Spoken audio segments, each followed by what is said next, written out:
If your life doesn't feel right anymore, maybe it's time to stop fixing the surface and start changing the direction. This year is not about doing more, it's about doing what matters. If 2025 left you feeling tired, disconnected, or like you were living everyone else's life but your own, this is your moment to stop and reset. It's time to reset, restart, and refocus in 2026 is not about hype, it's about honesty. It's about realizing you don't need to have it all figured out, you just need to be real with where you are and where you want to go. You're allowed to pause, you're allowed to let go of what's draining you, you're allowed to change how you show up. This audiobook will help you clear the noise in your head, stop repeating patterns that don't serve you, and finally, focus on what actually makes your life feel meaningful. This is your fresh start, no pressure, just purpose. Let's begin. Chapter 1. Reset your life by clearing mental clutter. In 2026, more than ever, people are waking up with one thought circling in their heads. Something needs to change. And it's not always about chasing big goals or starting new projects. Sometimes, the most powerful change begins with a reset. A personal, deep reset. One that clears the mind and brings you back to a place where you can think straight, feel lighter, and actually live with purpose. The truth is, your life can't change until your mind is ready to hold that change. You can't build peace on top of chaos.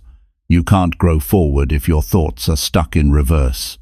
That's why this reset starts by clearing the mental clutter that's been piling up quietly, daily, and without permission.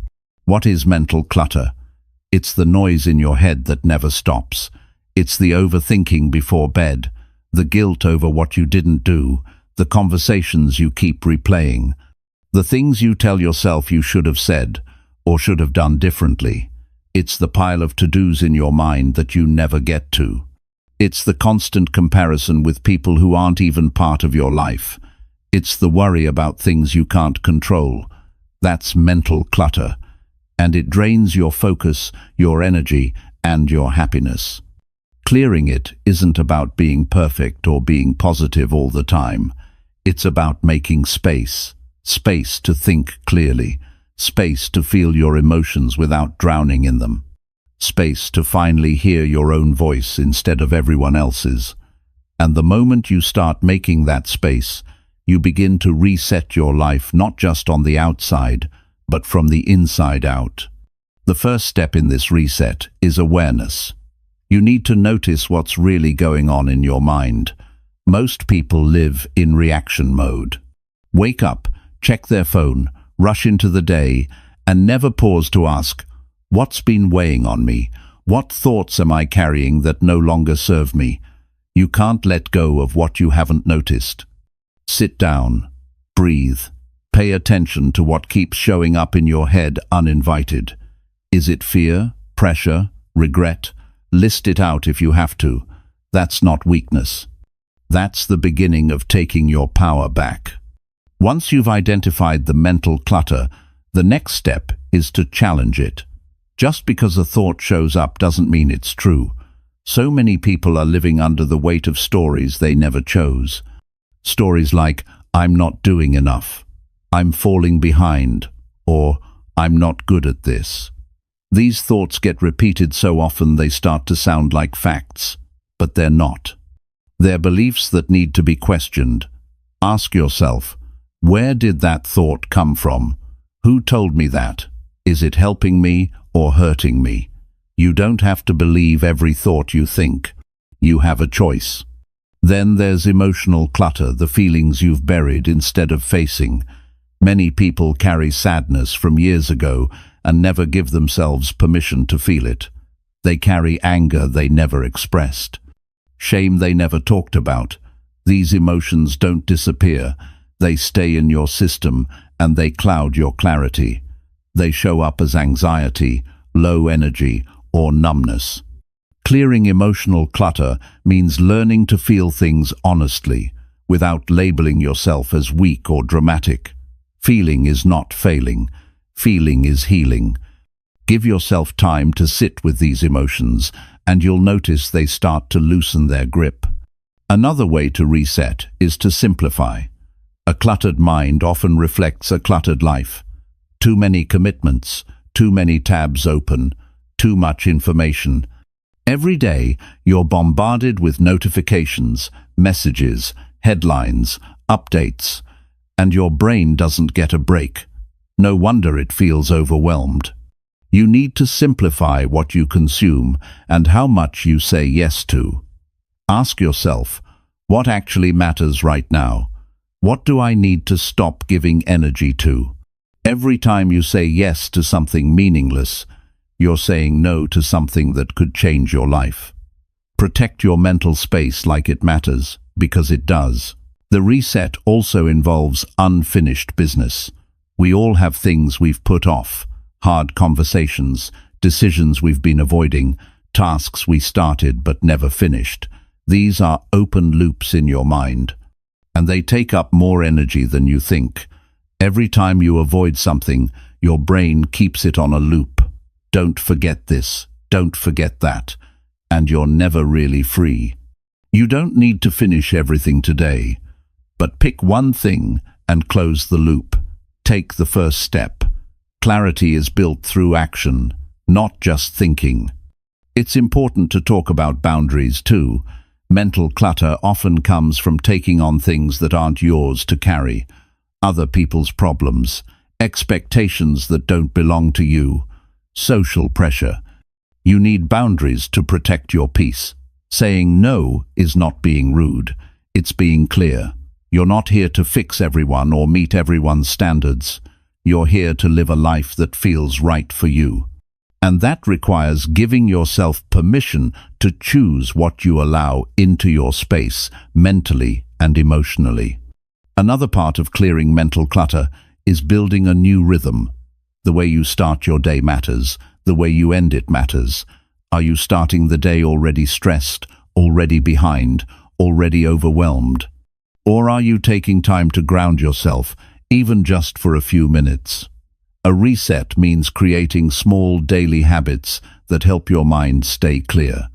This could be journaling, walking, stretching, breathing, or simply sitting in silence. It doesn't need to be fancy. It needs to be real. Consistency is what brings results. You also have to recognize that resetting your mind doesn't mean you'll never struggle again. It means you'll notice when things are off, and you'll know how to come back. It means you'll no longer ignore yourself when something feels wrong. You'll pause, reflect, adjust. That's real progress, not perfection, but awareness and action. In this reset, one of the most important things to embrace is honesty. Be real with yourself. Don't pretend you're fine when you're falling apart. Don't smile on the outside if your thoughts are screaming on the inside. Speak the truth to yourself. Say, I'm overwhelmed. I feel lost. I'm tired. That's not giving up. That's the beginning of taking your life seriously. Once you tell the truth, you can change the story. This is what it means to reset your life by clearing mental clutter. It's not about a fresh start that erases your past. It's about a present decision to stop living buried under thoughts and emotions that don't help you anymore. It's about creating space for focus, peace, and direction. It's about learning how to hear your own voice again and trust it. You don't need to wait for a perfect time. You don't need anyone's permission. You just need to begin, not with everything, but with one decision. One clear moment where you say, I want my mind to be a place I can live in, not escape from. That one choice is enough to change everything that comes next. This year, you don't need a bigger goal. You need a clearer mind. That's where all the change begins. Right here, right now, with the space you choose to create in your own thoughts. This is your reset. Make it real. Make it personal. Make it yours. Chapter 2. Restart with honest reflection on last year. Before anything new can begin, you need to be real about what just ended. You can't build a better year on top of silence, avoidance, or pretending things were fine when they weren't. There's no real progress without real reflection, and reflection doesn't mean judging yourself or going over every mistake like it's a punishment. It means looking back honestly, clearly, and without excuses. It means facing last year as it actually was, not how you wish it had been, and not how you've tried to forget it. This isn't about being hard on yourself. It's about choosing growth over comfort. Most people skip reflection because it's uncomfortable. They think if they just move faster, start something new, get busy again, they won't have to face the truth. But when you avoid the truth, you carry it with you. It doesn't disappear, it hides in your decisions, your habits, your self-talk. It shows up in how quickly you give up, how easily you doubt yourself, how often you feel stuck. That's why restarting the right way means pausing first, looking back with clear eyes, asking yourself what really happened in the last 12 months. Start by asking, what did I give most of my time to last year? Not what you planned to do, not what you said you'd focus on, what actually took your energy. Be honest. Was it work you didn't enjoy? A relationship that drained you?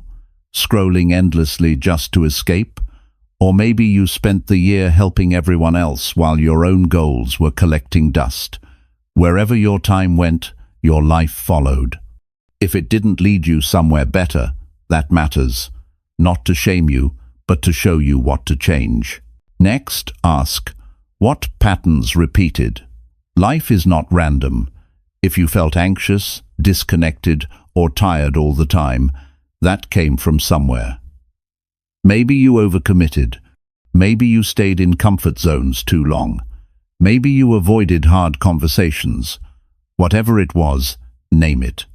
Growth only starts when you stop blaming the year and start noticing your part in it. Again, not to punish yourself, but to take responsibility. When you take responsibility, you take your power back. You stop being a victim of the year and start becoming the leader of the next one. Reflection also means facing your wins. And not just the big ones. Sometimes the biggest growth hides in quiet victories no one else saw. Maybe you got out of bed on the hard days. Maybe you stood up for yourself in ways you never did before. Maybe you slowed down and finally learned how to breathe. Maybe you let go of something that hurt for too long. Those moments matter just as much as any milestone. Don't skip them. You're not only defined by what you achieved, you're also defined by what you overcame. Now, think about what you avoided, the decisions you delayed, the conversations you were afraid to have, the risks you talked yourself out of. These are important. They tell you where fear still has a grip on you. Restarting doesn't mean carrying those fears into a new year like luggage. It means looking at them and deciding if they're really worth holding on to. Most of the time, the fear isn't as powerful as you imagined. It only feels big because it's been sitting in the dark. Bring it into the light, call it out, and decide to move anyway. Take time to look at your relationships, too. Who helped you grow? Who supported your peace? Who made you question your worth? These questions are hard, but they shape everything. The people around you influence your thoughts, your focus, your energy. If someone consistently made you feel small, you need to ask why you kept letting them in. If someone inspired you, remind yourself to bring them closer. You don't need a huge circle, you need a strong one. Reflection helps you rebuild your environment on purpose, not by default. Now ask yourself, what did you learn about your limits? Did you stretch yourself or stay safe? Were you growing or were you just busy? There's a difference between movement and progress. One can leave you exhausted, the other leaves you stronger. The goal isn't to do everything, It's to do what matters. Reflecting on your limits means checking whether you lived aligned with your values or whether you were chasing other people's definitions of success. If the pressure came from outside you, it's time to shift. Start building a life that feels right from the inside. As you reflect, don't just list what went wrong. Ask what it taught you. Every failure is a teacher. Every delay is a message. Every disappointment has something to show you. You don't grow just from what went well.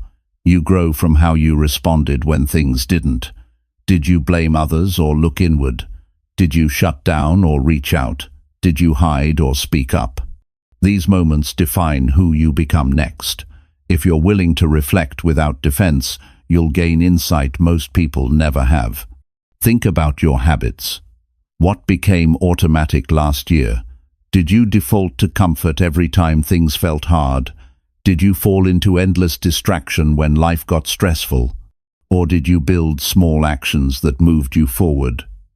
Restarting is not about big dramatic shifts. It's about noticing where your default settings are taking you. Are they building the life you want, or keeping you stuck in the one you're trying to outgrow? That question matters more than any New Year's resolution. Reflection must also include self-honesty about effort. You know when you gave your best. You also know when you coasted. This isn't about perfection. But if you want more out of life, you have to stop lying to yourself. If you only tried when things felt easy, you weren't really committed. If you gave up every time results were slow, you weren't really serious. That's not criticism, that's clarity. And clarity is the foundation of a strong restart. Now take all of that, your wins, your mistakes, your patterns, your lessons, and decide what's worth carrying forward. Not everything belongs in your next chapter. Some things were only meant to teach you. Some people were only meant to pass through. Some habits were survival, not strategy. You don't need to hold on to who you were just because you're used to it. Restarting means choosing again. And this time, you choose based on what you know now, not what you knew before. This kind of reflection takes courage. It takes stillness. It takes the willingness to face your year without filters or edits. But once you do, you gain something powerful. Awareness. You understand your own story better. You stop blaming time. You stop chasing random goals. You stop repeating the same cycle. And most importantly, you move into the new year awake, not on autopilot. 2026 doesn't care about hype. It doesn't care how motivated you feel on day one. It cares about alignment. It cares about who you're becoming. And who you're becoming depends on what you've learned from where you've been. You don't need to rush. You don't need a perfect plan. You need truth. And that starts with honest reflection. This year, don't just reset your goals. Reset your relationship with your past. Don't avoid what happened. Understand it. Accept it. Learn from it. Then leave behind what you don't need. You are not here to repeat the same version of your life. You are here to live it better. Start by being honest. Start by looking back so you can finally move forward. Chapter 3. Refocus daily on what truly deserves attention. Most people lose focus, not because they're lazy or unmotivated, but because they're overwhelmed by noise. In a world filled with distractions, staying locked into what really matters is not easy. You wake up with good intentions, but the moment your phone lights up, your energy is pulled in 10 different directions. Notifications, messages, endless updates, opinions you didn't ask for, and content that doesn't help you.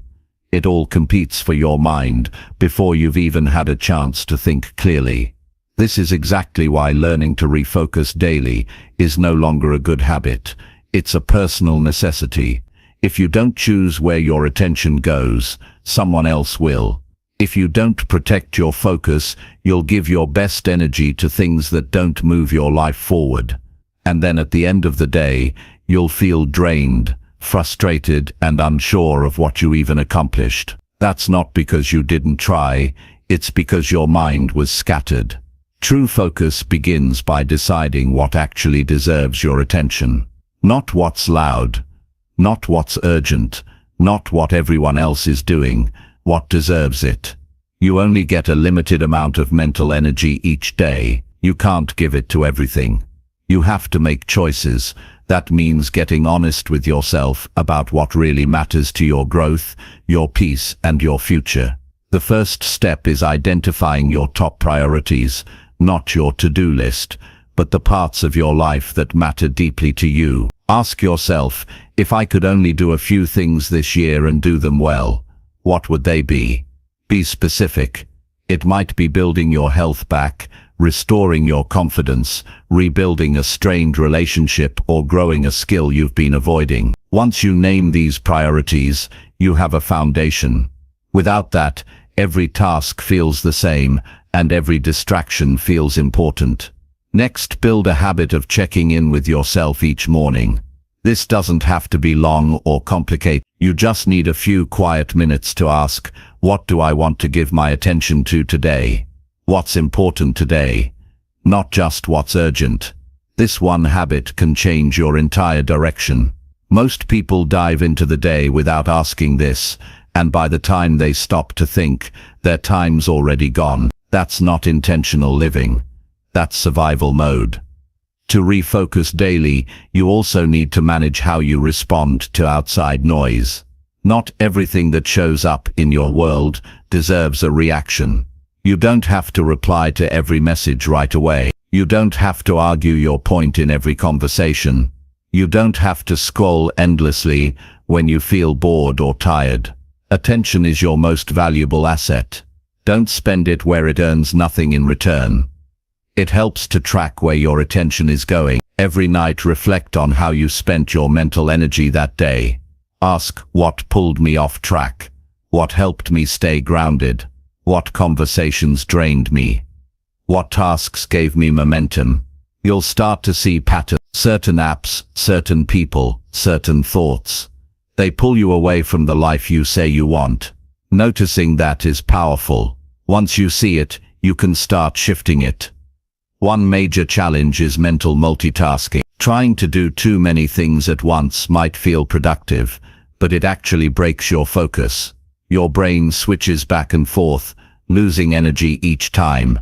Instead of doing one thing well, you end up doing 5 things poorly. If something matters to you, give it your full attention, even if just for a short time.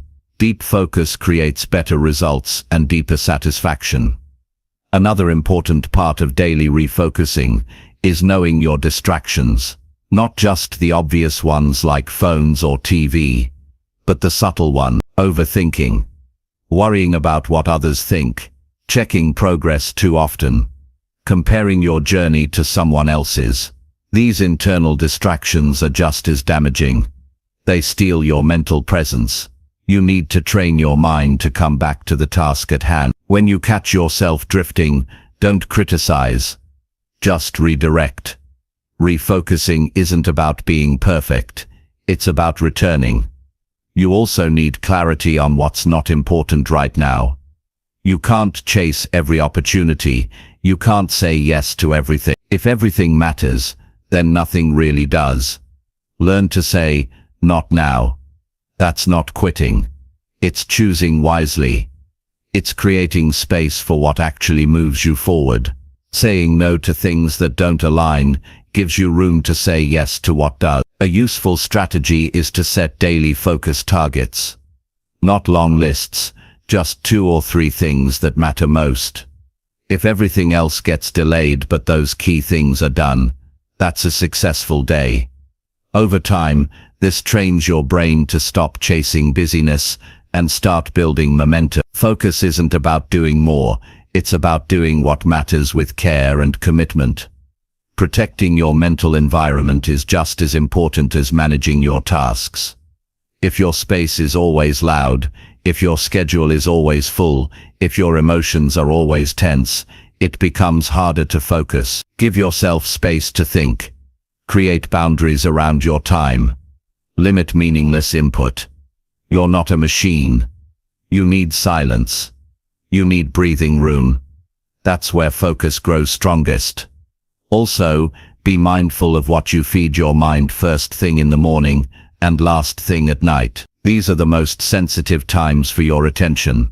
Start your day with purpose, not noise. End it with reflection, not distraction. The way you begin and end each day shapes the direction of everything in between. Refocusing daily isn't just about being more productive. It's about living with intention. It's about remembering who you want to become and choosing actions that move you closer to that version of yourself. It's about aligning your attention with your values. Every time you give your energy to something that matters, you reinforce that value inside you. It's also important to accept that some days will feel scattered. Some days, focus will be harder. That's normal. The goal isn't to be perfect. The goal is to practice. Every time you refocus, even after drifting, you're building mental strength. You're reminding yourself that your attention belongs to you, not to the world around you. When you learn to protect your focus, your days feel different.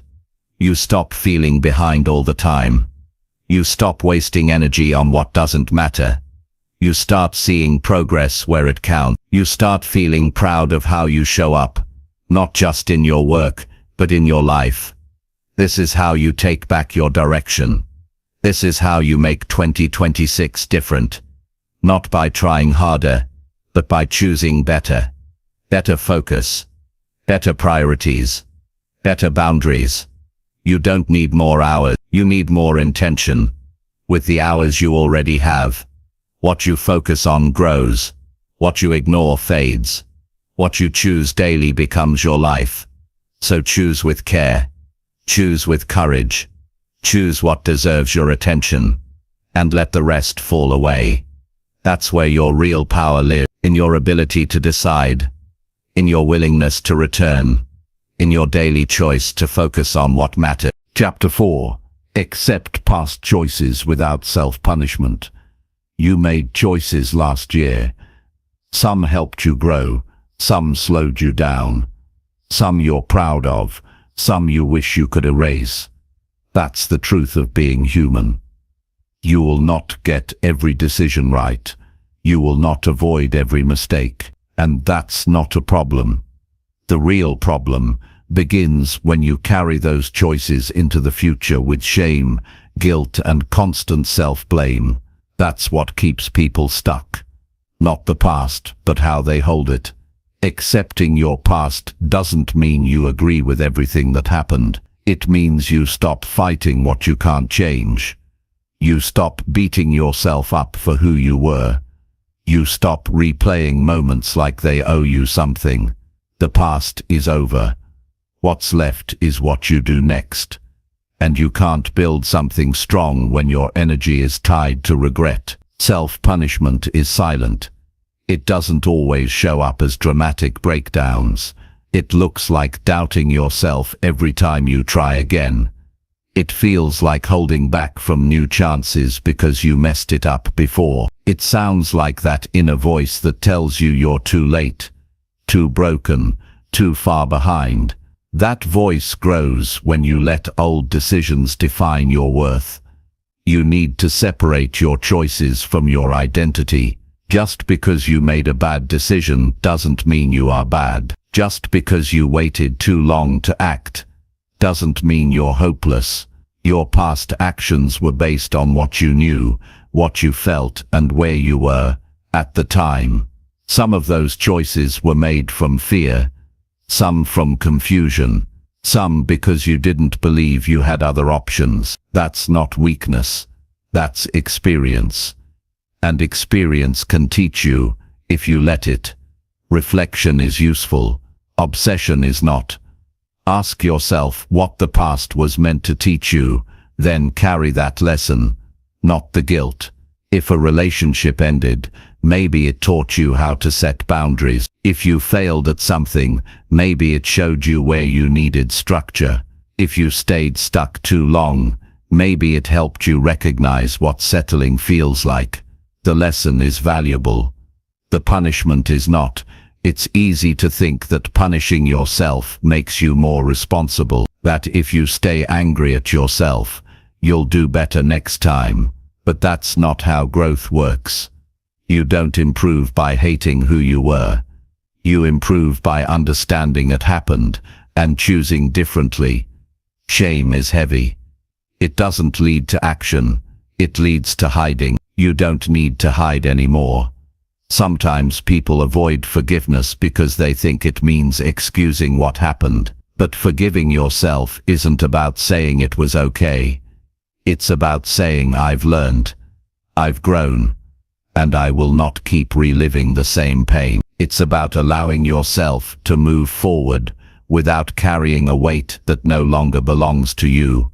If you're carrying a choice like a punishment, it's time to put it down. 8. By naming what you're still holding. What memory still makes your stomach sink? What decision do you keep thinking about late at night? What version of yourself do you avoid talking about? Bring it into the open. Not to relive it, but to face it without fear. When things stay in the dark, they grow in power. When you speak them honestly, they lose control over you. Then ask yourself, who were you at that time? What pressures were you under? What didn't you know yet? You'll start to see that many of your past choices came from survival, not clarity. You did what you thought was right in that moment. Maybe it wasn't your best, but maybe it was your best under stress, confusion, or fear. That matters. Context matters. Compassion matters. Moving on also means changing the story you tell yourself. If the story is I always mess things up, you'll live your life proving that. If the story is I should have known better, you'll stay frozen in guilt. Instead, try saying, I've made mistakes, but I've learned from them. I've made progress even if it was slow. I'm still growing. That's not denial. That's power. That's truth. You have to believe that you're allowed to grow, not just when everything goes well, but especially when it doesn't. Every person you admire has failed. Every strong person has regrets. Every confident person had to rebuild their self-trust. They didn't get there by being perfect. They got there by refusing to be defined by their worst moments. You can do the same.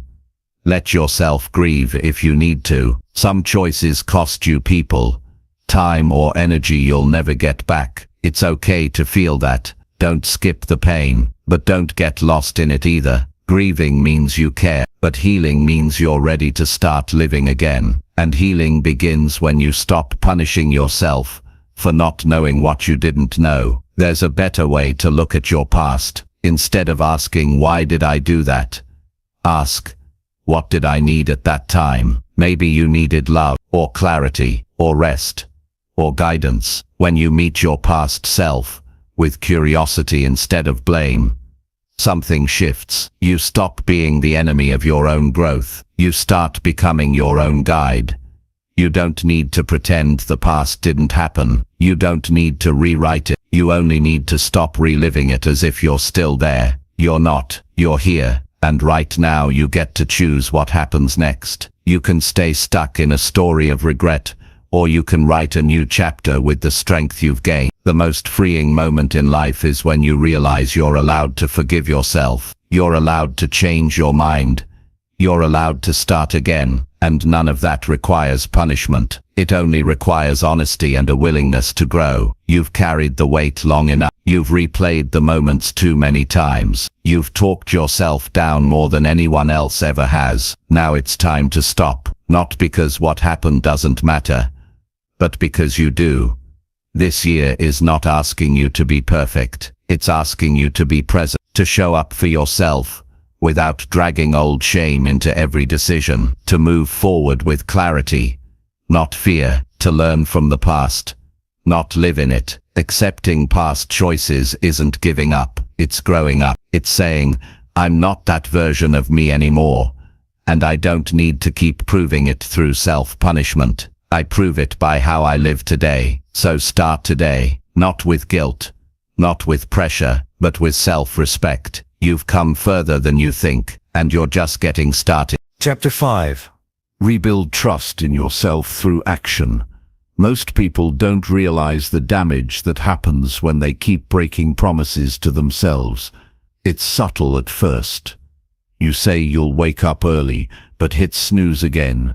You say you'll start eating better, but keep pushing it to tomorrow. You plan to finish that project, but avoid it for another week. These choices may feel small, but they add up, and they start to erode something vital: your trust in yourself. Self-trust is not built by saying the right things. It's built by doing them. If you don't believe your own words, you start to feel disconnected from who you are. You say things you don't follow through on, and over time your brain learns not to take yourself seriously. You stop setting real goals because deep down you've trained yourself to believe you won't follow through. That's not a lack of motivation, that's a lack of trust. But trust can be rebuilt, not by making big speeches or setting dramatic intentions, but by taking small, consistent actions every day. That's where self-trust begins again. In the quiet, in the simple, in the follow-through. Every time you do what you said you would, even when no one's watching, you send a message to yourself that you're dependable again. The first step is honesty. Not the kind you share with others, but the kind you sit with privately. Ask yourself, where have I been making promises I haven't kept? Where have I said one thing and done another? Not to shame yourself, but to get clear. Trust isn't built on perfection, it's built on alignment. When your words match your actions, even in small ways, you begin to repair the relationship with yourself. It's tempting to overcommit when you're trying to rebuild that trust. You want to make up for lost time. You tell yourself, starting tomorrow, everything changes. But that mindset sets you up for failure again. Big promises with no plan usually break quickly, and every time a promise breaks, trust weakens. Instead, focus on what's manageable. Pick one small thing you can do today, not 10, just one. Make it real.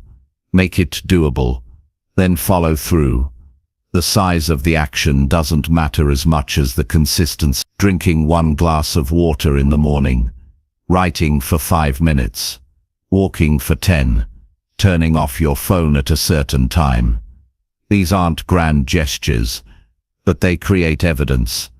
And your brain needs evidence to believe you again. It needs to see that when you say you'll do something, you actually do.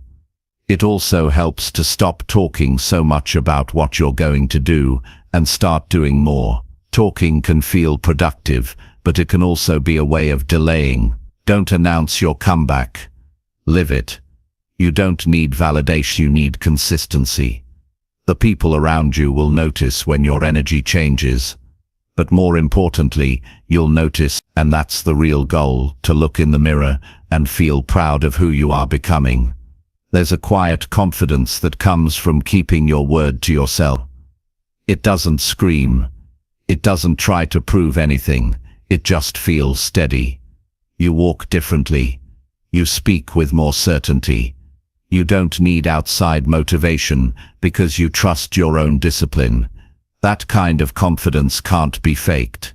It's earned, slowly, privately, daily. You also have to get clear about what matters to you. Many people break trust with themselves because they chase goals they don't actually care about. They follow trends. They set targets that impress others. But when the goal isn't aligned with your values, you won't stay consistent. And every time you walk away from it, you'll blame yourself, when the real issue was the goal itself. To rebuild trust, choose goals that mean something to you. Not to your family, not to social media, to you.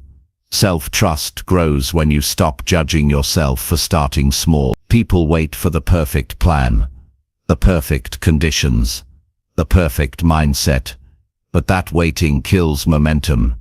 Start with what you have, where you are, as you are. You don't need to be ready. You just need to be willing. Willing to take action, even when you're unsure. Willing to show up, even when you're tired. Willing to keep going, even when it feels slow. Progress is not always exciting. Some days will feel boring. Some days you won't want to do anything. That's normal. But discipline means doing what's needed, not just what's fun. And every time you push through a moment like that, your trust grows stronger. You're proving that you can count on yourself, not just when it's easy, but especially when it's hard.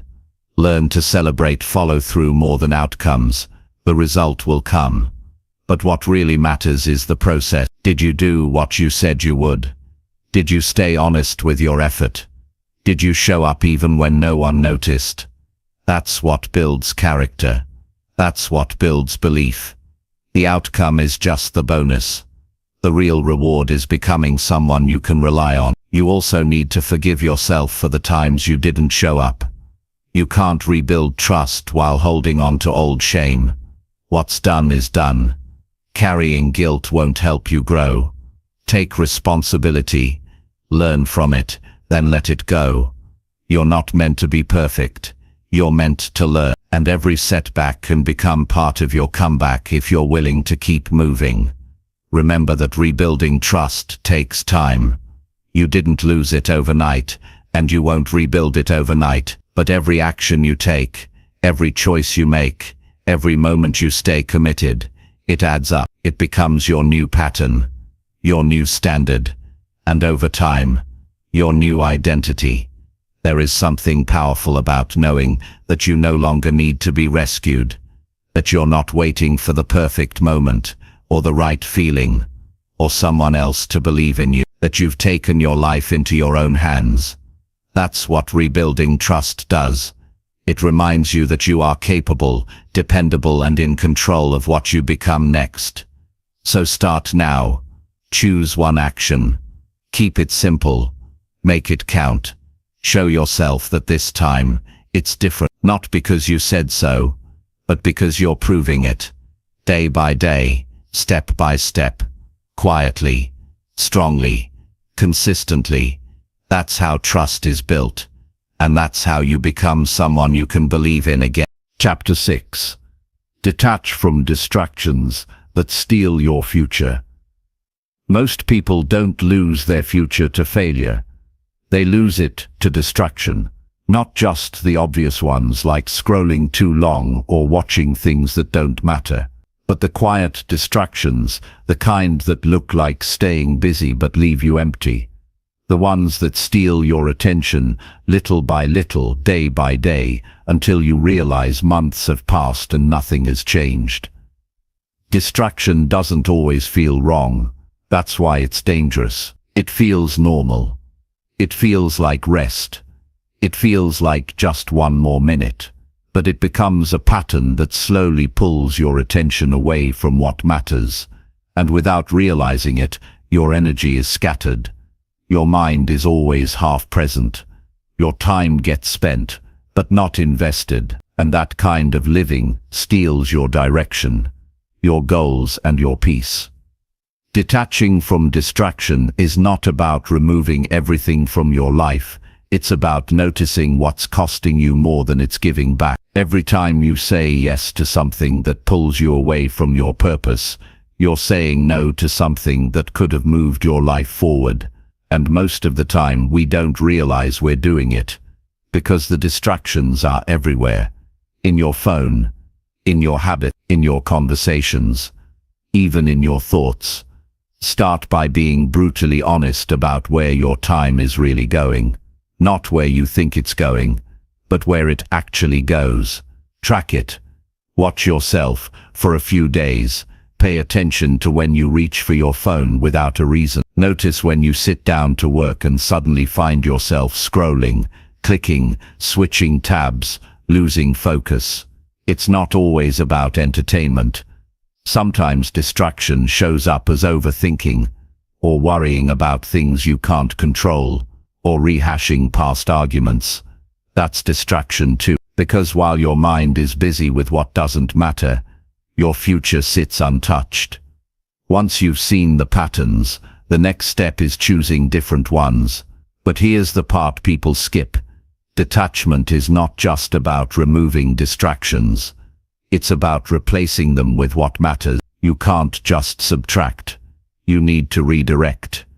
If you don't fill the space with something meaningful, the distraction will come back. Not because you're weak, but because you're wired for stimulation. So give yourself better inputs. Decide what matters most to you right now, not 5 years from now, not someday. Right now. What's the part of your life that needs the most attention? Maybe it's your health. Maybe it's your focus. Maybe it's your peace. Write it down. Name it clearly. Then look at your daily habits and ask, are these helping me move closer to that, or pulling me away? Be honest. Clarity doesn't come from more thinking. It comes from honest observation and new choices. If your mornings are filled with noise, you're starting the day distracted. If your evenings are spent escaping into screens, you're ending the day numb. You have to create space for your mind to reset. That space is where focus lives. That space is where ideas come. That space is where your future is built. Not in chaos, but in quiet discipline. One of the biggest distractions people face today is comparison. Watching other people's lives, measuring your worth against their highlights. That is emotional distraction. It pulls your confidence apart. It makes you question your pace. It makes you forget your own goal. If you want to stay focused, you have to stop watching and start building. Turn down the noise and turn up your commitment to your own path. Another distraction is chasing too many things at once. Every opportunity, every invitation, every project. You think if you don't say yes to everything, you'll miss out. But the truth is, the more you say yes to, the more you divide your attention. And divided attention leads to diluted progress. You don't need to do more. You need to do what matters with full presence. Choose your focus. Defend it. Sometimes the distraction is internal. It's the fear of discomfort. The moment you sit down to do something meaningful, your mind looks for escape, because focus feels vulnerable. It demands effort. It reveals where you're lacking. But that's exactly why it's valuable. If you can sit through the discomfort without escaping it, you'll build the kind of strength that distraction can't touch. Detaching from distraction requires structure. You can't just rely on willpower. You need systems, clear time blocks, limits on technology, spaces for quiet, breaks for rest. You need to train your brain to stay where you are, not drift. And that's a practice. It's not a one-time fix. It's a daily decision to return, to come back to what matters every time your mind wanders. People talk about having more time, but time isn't the issue. Attention is. You can have a free hour and waste it in 10 ways, or you can have 20 focused minutes and move your life forward. Time isn't lost. It's traded. Every distraction you say yes to is a trade. You're giving away a piece of your future in exchange for a few seconds of relief. You have to decide if that's a trade you're still willing to make. When you start to protect your attention, things shift. You think clearer, you feel calmer, you work smarter, you rest deeper, because your mind is no longer stretched in every direction. It's rooted, and from that root, everything grows. Your goals, your peace, your creativity. It all depends on where your attention lives. You don't need to delete everything, or live like a monk. You just need to get real about what's costing you your focus, and you need to set limits. Not out of punishment, but out of respect. Respect for your future. Respect for your energy. respect for your time. You deserve to experience what it feels like to be fully engaged with your own life. There's freedom in discipline, not restriction. Freedom. When you take control of your attention, you take control of your direction. You stop reacting and start creating. You stop drifting and start building. That's where power comes from. Not from doing everything, but from doing the right things fully. You will be tempted to go back to distraction, especially when things get hard. But remind yourself what's at stake. Your time is limited. Your energy is not endless. Your attention is not a toy. You have something to build. You have a future to create. And no amount of noise is worth losing that. Every day you wake up, you're making choices. Where your attention goes, what you feed your mind, who you listen to, what you focus on. These choices shape your habits. Your habits shape your life. And your life becomes the result of what you consistently give attention to. So choose wise. Turn off what steals from you. Turn toward what builds you. That's how you protect your future. That's how you take it back. Chapter 7. Simplify goals to reduce mental pressure. Most people aren't overwhelmed because their goals are too big. They're overwhelmed because they're trying to chase too many things at once. They set 10 intentions, write down a long list of resolutions, and convince themselves that doing more will mean achieving more. But what really happens is the opposite. The brain becomes overloaded, the energy gets divided, and nothing gets done well. Instead of feeling motivated, you feel pressure. Instead of moving forward, you get stuck overthinking. And this pressure doesn't inspire, it paralyzes. When your mind is full of competing goals, it's like running in every direction at once. You waste time trying to decide where to start. You second-guess every step. You burn out from the mental load of constantly switching focus. Eventually you stop altogether, not because you're incapable, but because you're exhausted.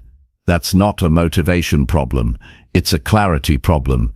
The solution isn't to push harder, it's to simplify. Not because your dreams are too big, but because your process is too crowded. Simplifying goals means stripping away the noise, the fluff, and the extra expectations. It means getting real about what matters right now, not what sounds impressive, not what others are doing, not what you think you should do to keep up, just what actually matters to your growth, your peace, and your direction this year. Start by asking yourself what success would really look like in the next 30 days. Not the next 12 months. Not your 5-year plan. Just the next few weeks. What would progress actually feel like? What outcome would bring a sense of movement? You don't need 20 things. You need 1 or 2 that you can commit to fully. That kind of focus creates results. Scattered ambition doesn't. Once you know your short-term focus, cut away everything that doesn't directly support it. That means letting go of the pressure to say yes to every opportunity. That means admitting that now is not the time to fix everything at once. That means accepting that you can revisit some goals later, but right now your mind deserves rest from juggling it all. This isn't giving up, it's growing up. It's choosing structure over chaos. The truth is, complex goals don't make you more disciplined, they just drain your decision-making power. The more decisions you have to make in a day, the more tired your brain becomes. That's called decision fatigue, and it's real. By simplifying your goals, you reduce the number of choices you need to make. That frees up energy for execution. And execution is what builds confidence. A simplified goal is specific, time-bound, and connected to a clear reason. For example, instead of saying get in shape, say walk 20 minutes every morning for the next 3 weeks to increase energy. That's clear. That's doable. That has purpose. When your goals are this focused, your mind doesn't resist them. It knows what to do next, and that makes action easier. Another benefit of simplifying your goals is that you start seeing results faster. You're no longer spreading yourself thin, waiting for something big to happen. You're stacking small wins, and those small wins matter. They create momentum. They rebuild trust. They remind you that progress is possible. Without that reinforcement, it's easy to quit before anything clicks. A major mistake people make is setting goals based on pressure instead of priorities. They feel like they need to catch up, prove something, or stay visible. But that kind of motivation burns out quickly. Real motivation comes from doing what feels aligned, not what feels forced. When your goals match your values, discipline becomes easier. You're not fighting your own instincts, you're moving with them. Take a hard look at your current list of goals. Which ones excite you? Which ones drain you? Which ones feel urgent but aren't actually important? Cross out anything that doesn't light a fire or serve your long-term direction. You don't owe your energy to every idea. You don't have to chase every good opportunity. Focus is freedom. A simplified goal should fit into your daily life without turning everything upside down. If the only way to reach your goal is through a perfect routine, it's not realistic. Life will get messy. You'll get tired.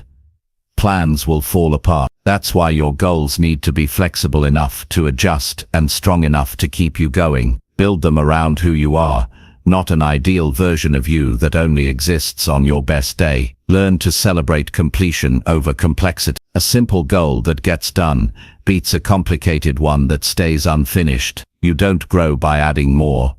You grow by following through. If you said you'd write for 15 minutes and you did, that counts. If you planned a 30-minute workout and moved your body for 20, that's a win. These are the moments that move the needle. Stack enough of them, and you change your life. You also need to accept that you're allowed to change your goals as you go. Simplifying doesn't mean locking yourself into one idea forever. It means committing fully to a direction until you learn more. Sometimes what felt like the right path 2 months ago no longer fits. That's not failure.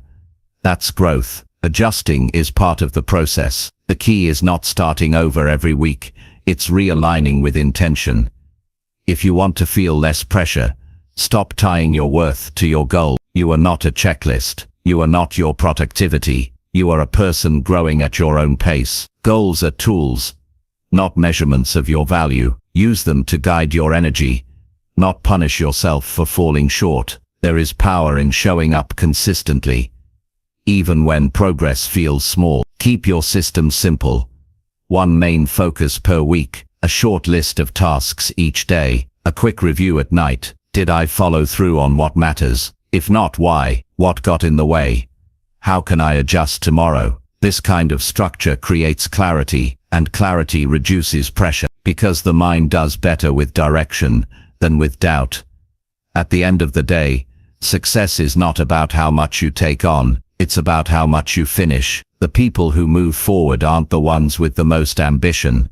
They're the ones who protect their focus. Simplify your goals. Stick with them long enough to see results. Let go of trying to do everything. Choose better, not more.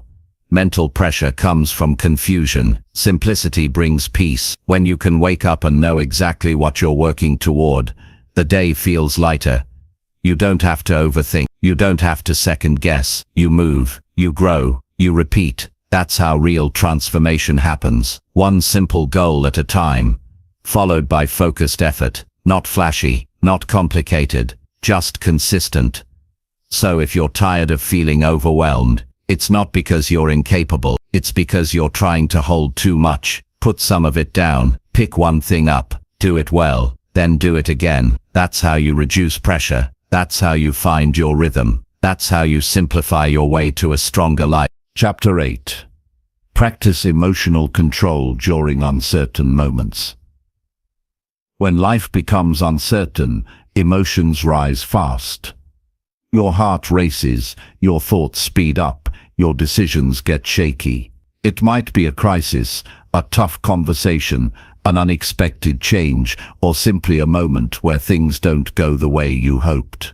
In those moments, it's not just what happens that shapes your future, it's how you handle yourself while it's happening. Practicing emotional control isn't about pretending you don't feel anything. It's about learning to respond with intention instead of reacting on impulse. Your emotions are not the problem, they're signals. They tell you something feels off, unsafe, unfair, or unfamiliar. They're trying to get your attention, but emotions become a problem when they take over completely. When anger speaks for you, when fear shuts you down, when anxiety drives you to avoid what needs to be faced. When you let emotions run the show, they often create more damage than the situation itself. That's why emotional control matters. It's the skill that helps you keep your power when everything around you feels unstable. It doesn't mean ignoring your feelings or bottling them up. It means giving yourself space to feel without letting those feelings control your behavior. You can be scared and still move forward. You can be frustrated and still stay calm. You can feel uncertain and still choose wisely. To build emotional control, you have to slow down your reaction time. Most people respond automatically, without thinking. Something stressful happens, and they explode, shut down, escape, or spiral. That's a habit, not a weakness. And like any habit, it can be changed. The key is to create space between the emotion and the response. That space is where your strength lives. When something triggers you, the first step is to pause. It sounds simple, but it's powerful. Take a deep breath. Step away if needed. Count to 5. These few seconds give your brain time to shift from survival mode to thinking mode. You don't need to fix everything in that moment. You just need to avoid making it worse by reacting too fast. Pausing helps you respond from a grounded place instead of an emotional high. Next, name what you're feeling. Don't just say I'm stressed or I'm overwhelmed. Get specific. Are you feeling disappointed, rejected, disrespected, nervous? Naming your emotion helps your brain process it. It also reduces its intensity. You're no longer consumed by a vague sense of discomfort. You've identified what it is, and once you know what it is, you can decide what to do with it. Emotional control also requires you to stop personalizing everything. Not every bad moment is about you. Not every negative outcome is a reflection of your worth. When things don't go your way, it's easy to turn on yourself. You question your abilities, your decisions, your future. But most of the time, uncertainty is just part of the process, not a sign that you're failing. Learning to separate facts from feelings gives you the clarity to keep going when your confidence is shaken. One way to manage emotions during hard times is to focus on what's still within your control. Uncertainty often triggers fear because your brain hates the unknown. It starts imagining worst-case scenarios and spinning in worry. To stop that spiral, shift your focus. Ask yourself, what can I influence right now? Maybe you can't control the outcome, but you can control your effort. Maybe you can't predict what's next, but you can choose how you prepare. That shift brings your attention back to action, and action calms emotion. Build routines that support emotional strength before the hard moments come. That includes sleep, movement, connection, and quiet time. When your body is rested and your mind is cared for, you're more resilient. You think more clearly. You bounce back faster. People who handle pressure well don't wait for the crisis to build strength. They train for it daily, through consistent self-care and intentional habits. Another tool is perspective. Ask yourself, will this still matter in a week, in a month, in 5 years? This question helps you zoom out. When you're emotionally flooded, everything feels urgent and massive. But most of the time, it's not. Most of the time, it's just a moment. And if you can keep that in mind, the moment becomes easier to manage. Don't avoid your emotions. Learn to sit with them without letting them take over. Feelings like fear, sadness, and frustration are part of life. Trying to run from them only makes them louder. But when you sit with them calmly, breathe through them, and accept that they're temporary, they start to lose their grip. You realize you can feel hard things and still stay steady. Emotional control also means not letting other people's energy pull you off center. If someone else is angry, you don't have to match their anger. If someone else is panicking, you don't have to join them in chaos. You can choose to stay grounded. You can be the calm in the storm instead of another wave. That kind of presence is powerful, not just for you, but for the people around you. Practice responding to discomfort with curiosity instead of judgment. Instead of saying, "Why am I like this?" ask, "What is this feeling trying to tell me?" Instead of saying, "I shouldn't feel this way," say, "It makes sense that I feel this. It's been a lot lately." Curiosity opens the door to growth. Judgment shuts it. Emotional maturity is built through kindness, not criticism. Your emotional strength isn't shown when everything is going smoothly. It shows up when things fall apart and you choose patience instead of panic. It shows when you're hurt, but you speak with clarity. It shows when you want to quit, but you take the next step anyway. Those moments are where growth happens. That's where self-trust is built. If you want to lead your life with purpose, you have to learn how to handle hard emotions without letting them drive your decisions. You have to become someone who doesn't fold under pressure, but learns from someone who knows how to keep moving without pretending everything is okay. That balance of feeling without falling apart is what creates stability in uncertain times. You are not weak because you feel deeply. You are not behind because you struggle. You are simply human. But emotional control is what allows your emotions to exist without letting them dominate. It gives you room to pause, think, adjust, and choose again. Every uncertain moment is a test, not of your ability to predict the future, but of your ability to stay steady inside the unknown. You don't need all the answers. You don't need to feel in control. You just need to keep showing up with calm effort and clear intent. Over time, this becomes your default. You learn to trust yourself in chaos. You learn to respond with calm even when your heart is racing. And when that happens, uncertainty loses its power over you, because now you're not reacting to it. You're moving through it with emotional control, with purpose, and with strength you've built one choice at a time. Chapter 9. Design days that support long-term growth. A successful life is not built in bursts of energy. It's built in quiet, consistent days that most people overlook. That's why designing your day matters more than waiting for some big breakthrough. If you want long-term growth, you need structure. You need rhythm. You need to stop relying on motivation and start depending on your habits. What you do daily is more important than what you do occasionally. The big picture of your future is only possible if you start managing the small picture of your days. It starts with being intentional, not busy, not overwhelmed, not reacting to whatever shows up, but living with clear attention to what matters. This is not about perfection, it's about purpose. Your days should reflect the kind of person you're becoming, not just the kind of work you need to get done. The challenge is that most people don't plan their days, they react to them. They wake up already behind, chasing deadlines, checking phones, jumping into noise. Then they wonder why they feel lost, scattered, or stuck. Growth cannot thrive in chaos. It needs space. Designing your day means choosing what comes first.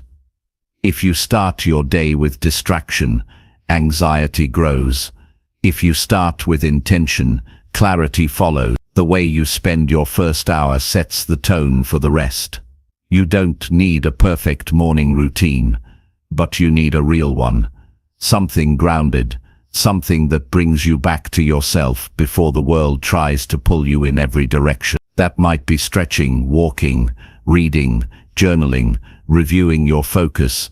It just needs to be something that reminds you who you are and what you're working toward. Once the day starts, decide what truly deserves your energy. Not every task is equal. Not every message is urgent. Not every request deserves a yes. Pick your top priorities, just 2 or 3, and protect them. These are the things that move your life forward. If you finish them, and nothing else, the day still counts. Growth happens when you give your best time to your most important work, not when you multitask everything and complete nothing with depth. You also need to build breaks into your day, not after burnout, but before. Your brain needs time to reset, and your body needs moments to breathe. Most people try to push through until they crash, but recovery is not optional if you want to be consistent. Take short pauses, step outside, drink water, look away from the screen. The more you respect your limits, the longer you'll last in this journey. Another key to designing better days is managing your digital life. Your phone is a tool, not a boss. If you start and end your day buried in content, it's no wonder your mind feels heavy. Turn off notifications when possible. Set time limits on apps that waste your attention. Choose moments of silence. Let your mind wander. That's where insight lives. That's where your next good idea comes from. You can't think clearly in a world of endless noise. Long-term growth also depends on doing the uncomfortable things first. The hard conversations, the focused work, the discipline you usually delay. If you keep pushing those things to the side, they turn into mental weight. You start the day carrying pressure that only grows. Flip the pattern. Do the hardest task early. Get it done. The relief and confidence that follow will give you fuel for the rest of your day. Your environment plays a role too. Design your space so it supports who you're trying to become. If your room is cluttered, your mind will reflect that. If your workspace is full of distractions, your focus will suffer. You don't need a perfect setup. You need one that helps you move, one that reminds you this is your time, and your future is shaped in this space. Don't forget to include movement. Your body is not separate from your mind. If you want mental clarity, you need physical energy. Even a short walk or a few minutes of stretching can reset your mood. Regular movement increases focus, reduces stress, and boosts creativity. Growth is not just mental, it's physical. Treat your body like it matters, because it does. At the end of the day, reflect. Don't just move on to the next task. Ask yourself, what worked today? What felt off? Where did I drift? What helped me stay steady? These questions are simple, but they build self-awareness. And that awareness becomes the foundation for better days. You learn what supports your energy and what steals it. You learn what kind of structure works for you, not someone else, not a trend, but you. Designing your day isn't about cramming more in. It's about removing what doesn't matter. Most people are overwhelmed not because they have too much to do, but because they haven't chosen what not to do. Every yes is a no to something else. Every commitment costs energy. Be selective. Be clear. You're not here to please everyone. You're here to grow. Growth doesn't need big dramatic effort. It needs small steps taken every day. Writing 1 paragraph, studying for 20 focused minutes, drinking more water, saying no when you usually say yes, waking up 15 minutes earlier. These tiny choices shape your progress more than grand plans that never get executed. Consistency will always beat intensity. Emotional energy is part of daily design too. You can't do deep work if you're always emotionally drained. Pay attention to who and what affects your energy. Protect your peace. Have boundaries around conversations, commitments, and input. If something leaves you feeling heavy every time, address it. Growth requires emotional clarity. You can't keep growing while carrying emotional weight you refuse to acknowledge. Long-term success comes from living with short-term clarity. Your life is made of days. That's all you get. So if you want to build something meaningful, start there. What does a powerful day look like for you? What does a focused afternoon feel like? What kind of evening helps you rest and recharge? Don't leave it to chance. Build it with care. Most importantly, stop waiting for motivation. Motivation comes and goes. What stays is your structure. What stays is your habit of showing up even when you don't feel like it. That's where real growth is built. Not in inspiration, but in discipline. If you design your days with purpose, your future will take care of itself. This isn't about being rigid, it's about being aligned. When your day matches your values, you don't need force. You move naturally. You wake up with clarity. You end the day with peace. That's the kind of life worth building. And it starts with how you live today, not tomorrow, not next month. Today, right now, one good day at a time. That's how you build a strong life. That's how long-term growth becomes real. Chapter 10. Choose direction over confusion in 2026.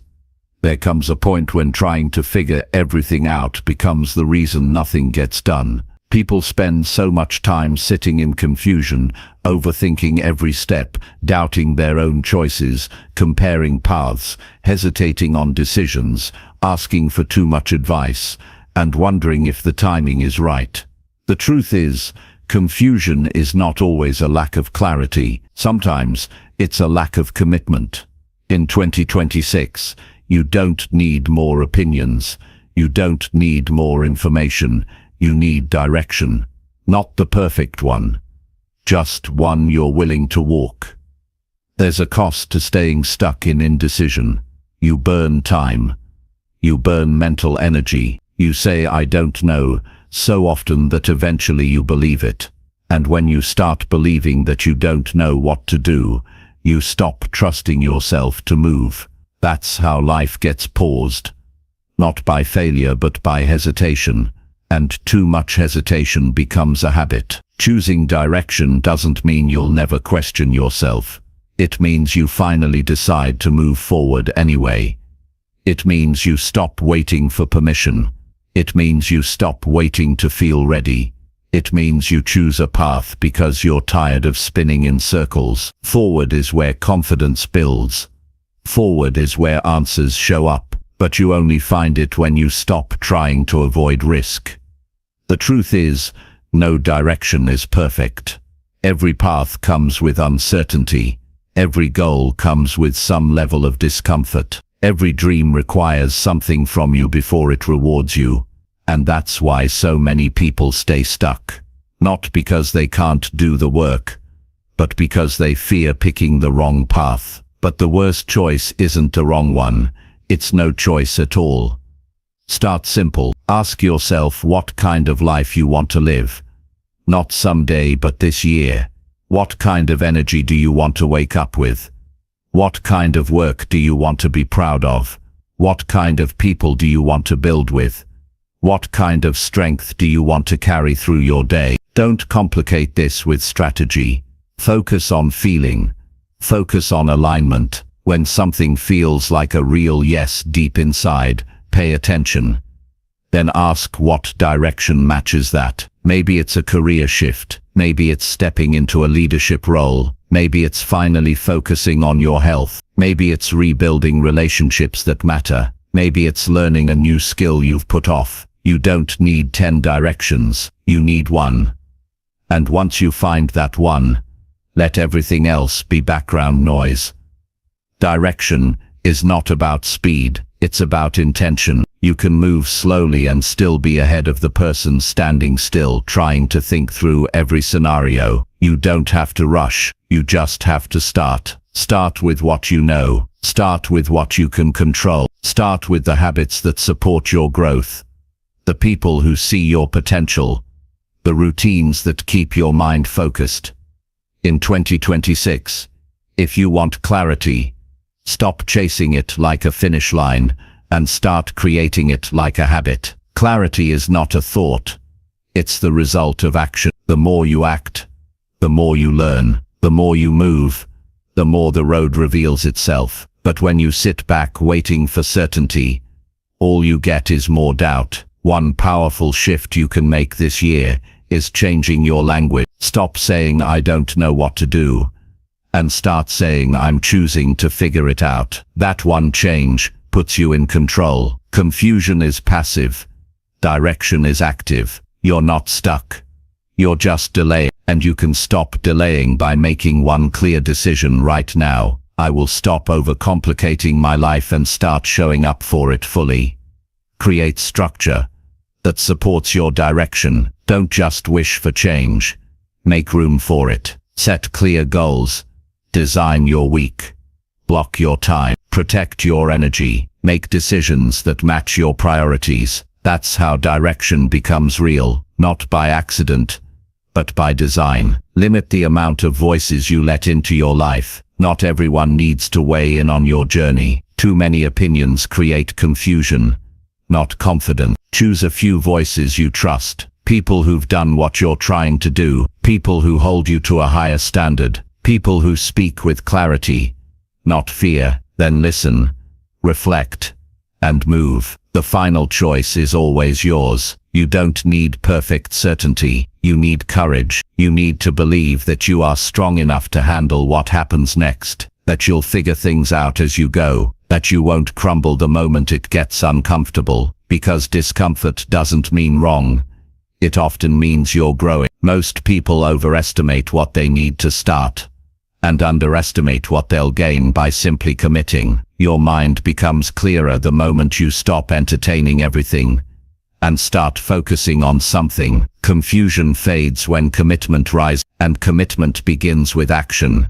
Not just thinking, not just planning, but doing. Protect your direction from distraction. Distraction doesn't always look like laziness. Sometimes it looks like jumping to new ideas every week. It looks like chasing too many goals. It looks like changing your mind every time it gets difficult. That kind of behavior doesn't create progress.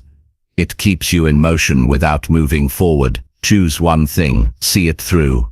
Let results come from depth, not noise. In 2026, choose to simplify. Choose fewer goals with deeper focus. Choose peace over pressure. Choose habits over hype. Choose structure over chaos. Choose clarity over confusion. Choose action over hesitation. This year doesn't have to look like last year. You get to write a new story, one decision at a time. Start asking better questions. Not what if I fail, but what if I never try? Not what if it's hard, but what if it's worth it? Not what if I choose wrong, but what if choosing something changes everything? Those questions shift your mindset. They open doors. They invite growth. Remember, you don't need more time to decide. You need more trust in your ability to adjust. You are capable of making strong decisions and handling what comes next. You're not fragile. You're not lost. You've just been overthinking, and now it's time to choose your direction and move with it. This is your year to lead yourself. No one else is coming to do it for you. Choose the habits that support you. Choose the mindset that empowers you. Choose the actions that align with who you want to become. Confusion is loud, but direction is powerful. And once you choose it, you begin to feel different, clearer, stronger, focused, and finally free to move forward with purpose.